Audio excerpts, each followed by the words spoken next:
I love caffeine, and I mean love it. It is in my routine to go to Starbucks in the morning when I can and get myself something with caffeine, usually coffee or tea, since caffeine is found in almost everything these days, especially in my morning beverages.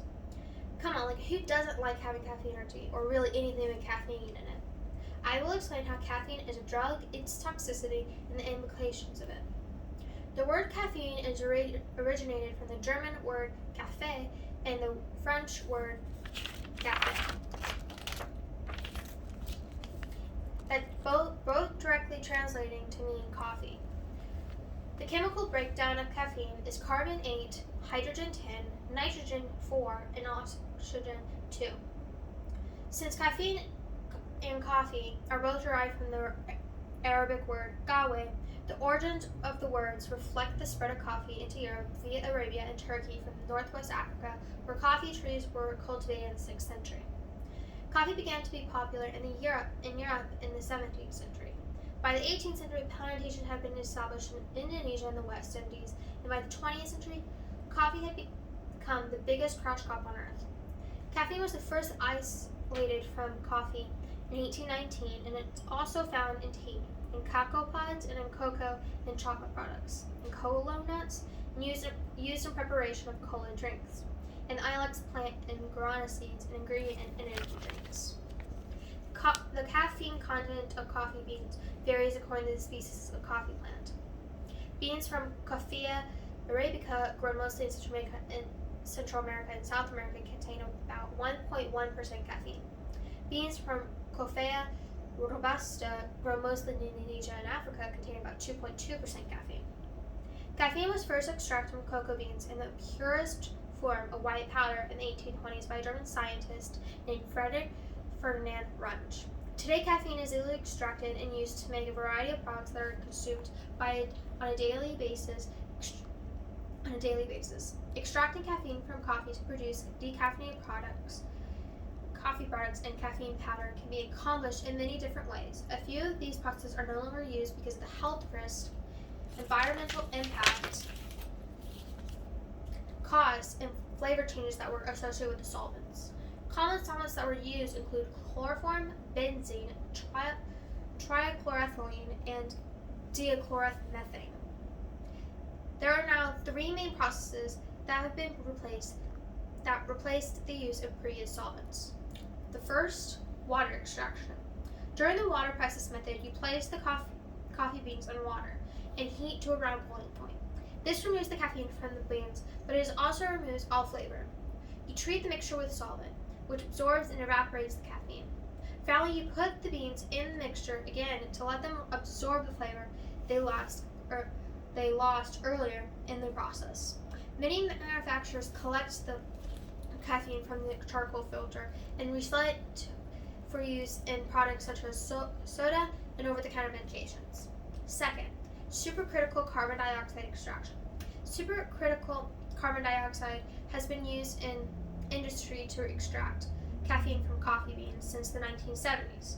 Caffeine has a low solubility in supercritical carbon dioxide, and for this reason, a co-solvent, either water or ethanol, is used, which triples the caffeine solubility, hence accelerating the extraction. Under these conditions, CO2 enters a supercritical state. This water can be then filtered, and caffeine can be isolated into its purest white powder form. And third, extraction by organic solvents. Research has found certain organic solvents, such as ethyl acetate, that have a lower health risk and environmental hazard than chlorinated or aromatic organic solvents used years before. These solvents are used to dissolve caffeine and are then rinsed away, leaving the coffee being decaffeinated.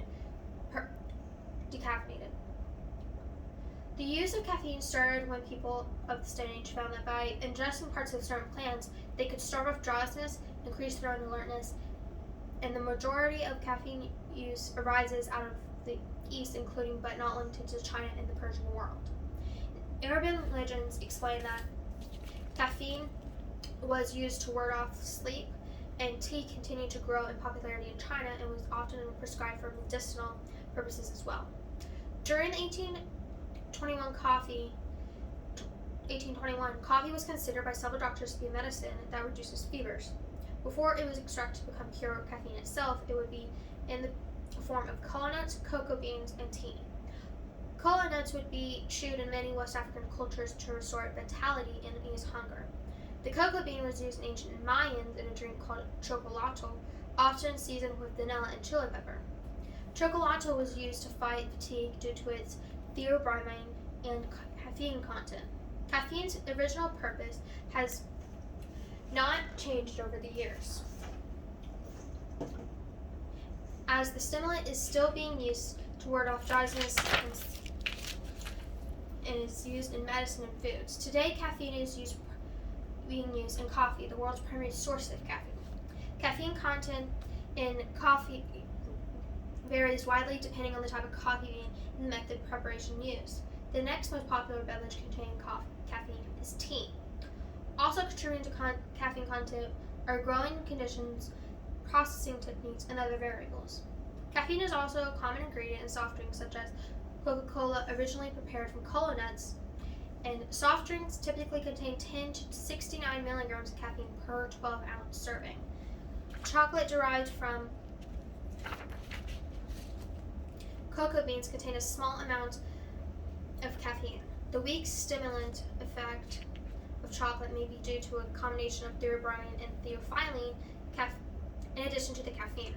Caffeine can be effective for medical purposes such as migraine headache following surgery, and tension headaches. Caffeine can also help with asthma, as caffeine appears to improve airway function to up to 4 hours in people with asthma. Athletic performance can increase physical strength and endurance and may delay exhaustion. It might also reduce feelings of exertion and improve performance during activities such as cycling, running, and etc. Drinking beverages that contain caffeine is linked with lower risk of developing type 2 diabetes. It appears that more caffeine that is consumed, the lower risk. Other uses of caffeine include increasing blood pressure in older people with low blood pressure after eating or taking 200 milligrams of caffeine to improve memory, reducing pain, and weight loss. The systems affected are the nervous, urinary, excretory, or the gastrointestinal tract, and the cardiovascular. The short-term effects are feeling more alert and active, restlessness, excitability, dizziness, anxiety, and irritability, dehydration, and need to urinate more. Higher blood pressure, blood temperature, faster breathing and heart rate, and headache and lack of concentration. The long-term effects are osteoporosis, high blood pressure, and heart disease, heartburn, ulcers, difficulty sleeping, infertility, anxiety dependent of caffeine. The psychological effects. An intake of just 100 milligrams of caffeine can reduce such symptoms of dizziness, anxiety, agitation, irritability, restlessness, insomnia, and headaches in some people. The psychopharmacological effects or adverse effects have been attributed to typical levels of caffeine consumption, such as increased nervousness, anxiety, tachycardia, and an increase in blood pressure.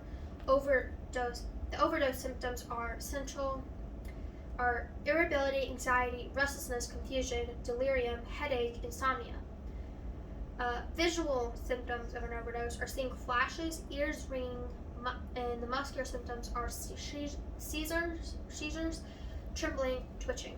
Overextension, and then the skin is increased sensitivity to touch or pain. The cardiovascular, rapid heartbeat, irregular rhythm, respiratory, rapid breathing, and the gastrointestinal,